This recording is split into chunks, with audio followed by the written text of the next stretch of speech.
Hi and welcome to our session here. My name is Mamadou and I would like to show you how to use the tool, how to simply create a design from scratch and just show all the different steps that are required in order to have a heat map generator but also modeling a building. And in this example we'll be using a CAD file. So first of all, by looking at the tool here, we see that we have a revamped GUI. The user interface is a lot simpler and a lot less cluttered as before, and that was one of the main objectives of this new release 9. And as you can see, we have different tabs with different options. From the beginning here, we see a project properties in this tab, and you can see all the other setups that are needed in order to have this project ready. And so we also have a different tab here called modeling, then a layout, a network, prediction, survey, report, and so on and so forth. And so the logic that you're looking at here basically follows the life cycle of a project. So the initial step is to set up the project properly, make sure that you have the project properties and all the different setups and templates that you would like to use properly set up. And then you will move on to modeling the building itself, including creating layout plans and so on. And then after that, maybe bringing equipment would be the next step. So we're going to follow that same logic. And so to begin with, we're going to click on the new project here in order to start a new project. So by clicking on the new project, we have a window that's going to appear called the project properties. And this project properties allows us to pretty much set all the information that are needed, including the project name. Here we'll just call it project 1. And we can put an address for the venue that we're designing for. We can include an ID if there's any. What type of project is it? Is it perhaps a hospital, a campus, or a hotel? And we just get to choose what type of venue we're designing for. So we'll just leave it at other. And of course the customer information. Now again, this is not required, but it allows you to later on be able to properly put all this information together. And it's really important to have a documentation completed when you do a project such as designing a venue. It might be something that's going to be useful later on. And as we move on to the next tabs, we'll see the initial requirements. So we can put the number of people we're expecting, number of floors. Again, these are all steps that aren't required but would make your life a lot easier. Now, of course, there are many different steps. We can put perhaps a logo, a company name, the designer name. We'll just call this guy. It's going to be designing John Smith. And we can put a logo of his company. We can put information that we deem important.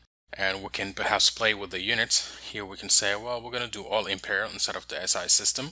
Okay, and we can play with the part ID. There are many different steps. Again, everything that you do here, you don't have to repeat it on the next project. You can simply save it as a template for that type of design. So for now, we'll just say we're satisfied with the setup and we'll just say OK. So once we've properly set up the project, we initially just click OK and you will have by default a design plan that's going to be created. Now this design plan is unique and you have one per project.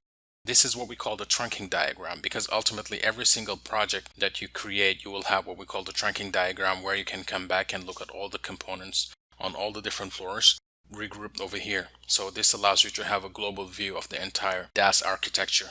And you also have by default a floor created, but it's empty. So it's up to us to go ahead and create a layout plan. So again, to recapitulate, we're still on this tab called Home tab, and this is where we created the new project. And under the project properties, we did set up the units and all the other areas that we deem necessary. And then the next step for us is to go ahead and create the building. Now we have two choices actually. We could either come to the design plan and create our DAS, including the signal source, splitting the signal. For instance, for passive system, we can create the signal sources and split it and then assign each one of those components to where they're supposed to be located inside our building. But the other choice that we also have is to simply go to each one of the floors and design directly into those floors. So we're going to choose that option. But before we do so, we need to model the building. And so that's one of the neat things that we have here. Modeling a building is really simple, and we'll do this example using a CAD file. We could have done it using a PDF file or a JPEG or a TIFF, GIF, any type of picture file. And so using a CAD file allows us to move a lot quicker. Since we have different layers, we can simply assign the appropriate layers with the appropriate material and then move on. So we'll just do that example by modeling a layout plan. So again, I'm just going to go under the tab here. Again, we're following a sequence that's a lot simpler, where you set up the project, then you move on to the modeling of the building, and then we'll talk about putting access points or putting a signal source to run simulations. So now that we're under the modeling tab, we're going to create a floor plan. We can either create a new floor plan, or we can use this one that was created for us at the beginning. And we simply need to bring in the properties tab, which is going to allow us to simply import an image file or a CAD file, and we can assign the walls. So in this case, we'll go ahead and just browse and bring in a CAD file, just like I mentioned earlier. In this example here, we're just going to grab this sample file and say open. And it takes us to this intermediate window. And on this intermediate window, we get to decide what layers are relevant. Now, for a CAD file, as I'm sure most of you already know, we have multiple layers, and some of those layers might just be logos or legends. So we just want to make sure that we only leave what pertains to the building. In this case, we'll just assume that we have what we need here. So if I choose the concrete light, and we can perhaps look at the plaster inside the building. So we have the appropriate layers selected here. If that wasn't the case, we would just choose the appropriate layers on the left hand side here. And now that we have the appropriate layers, we're simply going to click on convert.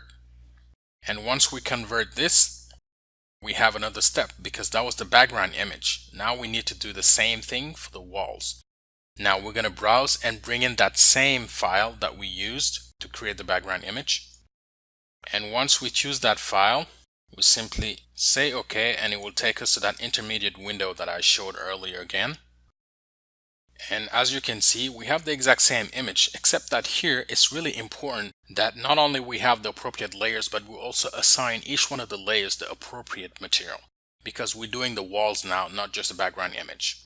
So what we'll do here, we'll just click on the material here, and we have concrete heavy. So we'll just simply assign it concrete heavy. And concrete light, we'll also click here and assign it concrete light.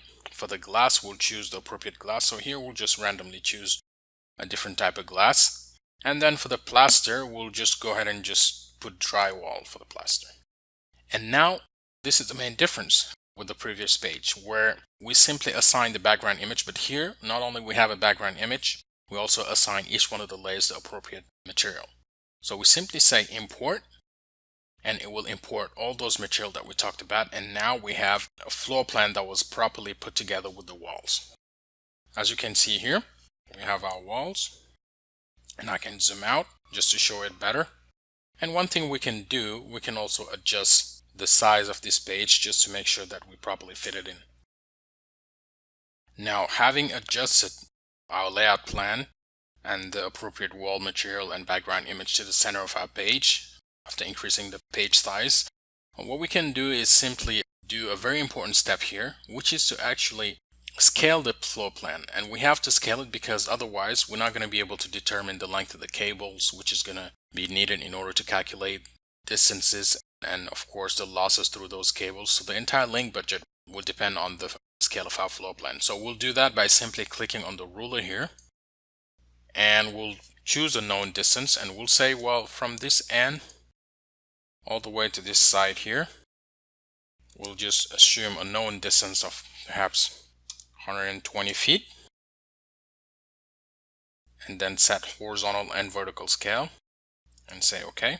So now that we have a scale produced in one of the sections here, so we can just choose to just move this arrow, and it's going to show that the length changes. So because it extrapolates a known length to the rest of the floor plan, so we're good now as far as scaling is concerned. So we can even delete this scale if we wanted to. Now that we have the scale properly put together, a very important step in the modeling is to just make sure that you have a horizontal surface, because this is what's going to create the separation from one floor to another one. So we'll choose an appropriate material. We can say, well, the horizontal surface will be made out of concrete or cement or any type of floor separation here. And here we can choose perhaps stone brick. Again, it's a random material that I just chose. And we can just start drawing a horizontal surface on the edges of the building. This is what the software would use to calculate the through floor prediction. So that's basically what isolates the signal from one floor to another one. And of course, you have to use the appropriate material for that. So once we choose stone brick, we can also make sure that we use a snap on corners. That's going to allow us to be exactly on the corners. So we'll just do that. And we can always adjust the intersection point afterwards. So we're just drawing the horizontal surface here.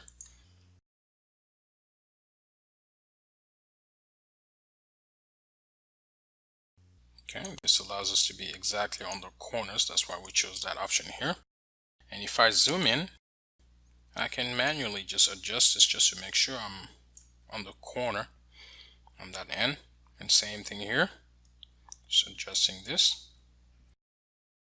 And now that I have my horizontal surface properly put together and I also have a scale, we've completed the modeling of the first floor. Now, the reality is in a lot of the buildings, especially hotels or high rises, you will have the same floor plan that you have to duplicate maybe 20, 30 different times.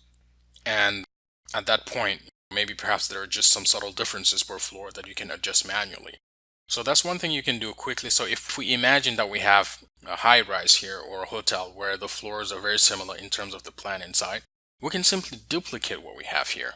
And by duplicating this, we simply just duplicate the floor plan, including the horizontal surface as well as the scale. But before we do so, let's go ahead and just put a couple of antennas here, as well as splitters. And that's going to allow us to tie it later on to a signal source that we're going to create. So again, creating this design will be very simple because on the left-hand side, we have what we call the parts section.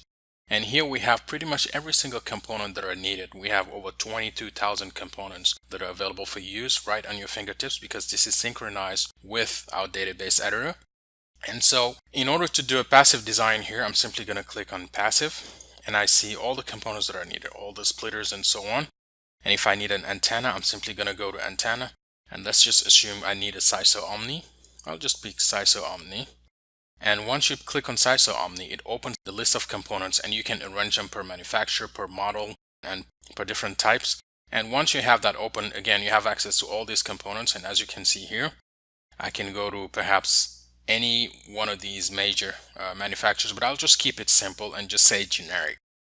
And I'll just choose this Omni antenna and drop one antenna here and perhaps another one here. Again, I'm just randomly just dropping these antennas.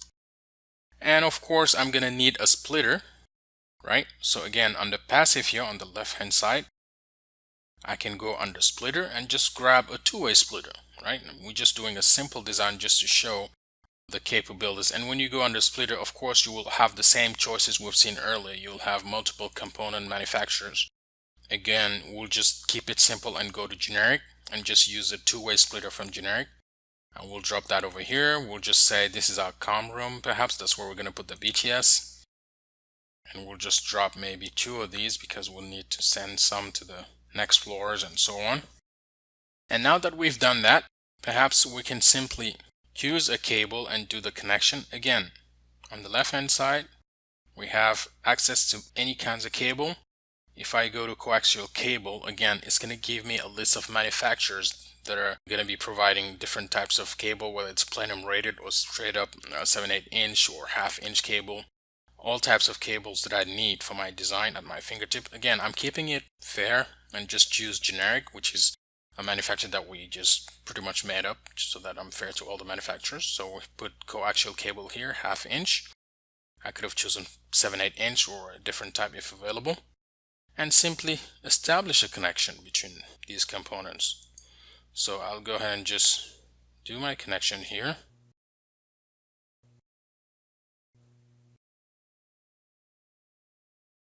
So now, of course, in a real design, you're not going to have these cable lengths that are perfectly straight like that. Of course, it's going to follow a natural path. And we can do that by adjusting the inflection point. So perhaps it will take this route, come out of here, follow a conduit, and go all the way that section here. The same thing might be happening for this one as well. We'll follow a more reasonable path, and perhaps we would have something similar to what I just displayed. So once we have that, of course, we need a signal source, right? We can always lock size and position of our background image so that we wouldn't move it. And then, so one thing we can do now is perhaps if we have maybe 3, 4 different floors, we can duplicate this particular floor plan. And duplicating a floor plan is something that I mentioned earlier, is something that's very useful when you have a high rise or multiple floors for a hotel that have similar floor plans. So you can simply do that by right clicking here under the floor plan and then duplicate. So we'll just call this floor 2, and it will duplicate the components as well as the entire building. So we have our second floor just created now, and we could redo it and get 2, 3, 4, 30 more floors if you wanted to. All you need to do is just click on duplicate and change the name to floor 3 this time and say OK. And we can have as many of these as we need to. So we'll just do one last one just to make a point here. So we'll just duplicate it one last time for our 4th floor. Now that we have duplicated all the floors, so we have 1, 2, 3, 4 different floors, and of course they all have the same scale, we can actually view this in 3D and find out exactly what this building looks like, because we very simply just put some of these layers, assign it the appropriate material, so the tool will automatically create a building for us, and we can look at that in 3D by simply clicking on this icon here that says 3D building. So what we're looking at here is basically the building in 3D, and you can see the floors, and if I zoom in you see the floor separation here based on the material that I picked. And of course we have many different views that we can use to display all the different layers. For instance, if I go to the layers tab, I can perhaps make some of these horizontal surface excluded from the view frame here, and you can see that we have 4 different floors and each one of them separated by the horizontal surface that we drew. You can see here that we have our components at the very top here. We can perhaps just light it up by creating a heat map and find out what kind of coverage map we can look into. So perhaps we can do the most simple coverage map, which is RSSI, and then of course if it doesn't meet our requirements, we can always come back and add many components and redesign the DAS. This is just a very simple passive system DAS that we created here. So let's go ahead and just do that. So let's create a map and find out what kind of coverage we're looking at. But before we do so, we need a signal source, correct? And if you look at what we have here, and we have only components on this floor purposely, we have 2 antennas here and we split the signal. Again, we can simply go back to the design plan. Every component that we're dropping on these layout plans will show up on the design plan. And as you can see here, we simply need to organize it. And that's very simple to do because we have an automated system that can allow us to very nicely organize it. Perhaps we can change the page setup here and we'll work in landscape instead of portrait. Okay, and that's going to give us a much nicer view that we can play with and rearrange what we have here. Now, if we look at the tab here called Network Design, right, there's a tool called Automation Tool. So this can help us organize these components a lot better. So if I click on Automation Tool, there's something called Placement. So this is one of the tabs, and we can use the orthogonal path here, and we can say All, and we simply apply a horizontal and vertical spacing between them. We can change this, it's in pixel. And once we apply that, it basically just rearranges the components that we have for our DAS. So again, this is for both of the floors that have components, and I can perhaps grab both of these components, combine them, and create a signal source that's going to be connected to them. So let's just do that. We'll create a signal source by again going into the left hand side here that says signal source. We'll just pick a generic signal source, and in this case we'll just create an LTE signal source. Let's go ahead and just put 10 dBm, and we'll leave everything else at default, including the configuration for the LTE transmitter settings. We'll just say finish and drop that over here, and we'll simply grab another one of these components and just connect them together into our signal source here.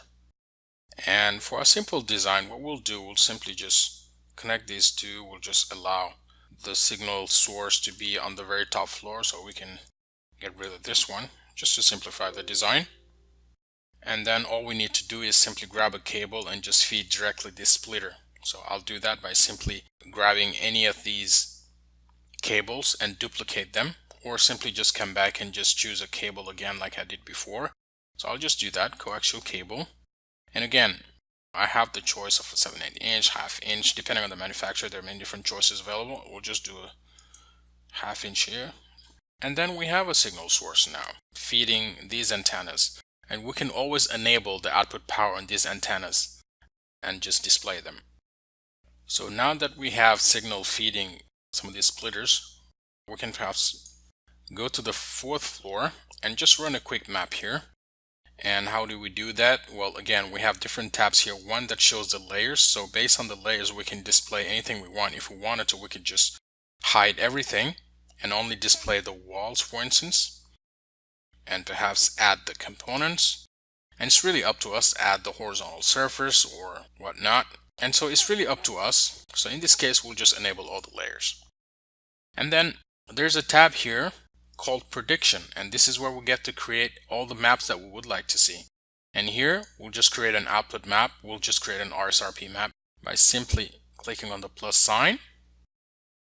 Choose, of course, the 700 LTE that we created signal source for, and we can do LTE RSRP map,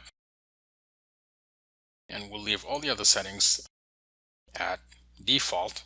We can take into account neighboring signal and so on and so forth. Let's just keep everything simple because we want to display how to run a map here. And once we've done that, we simply right click and run it on this current plan.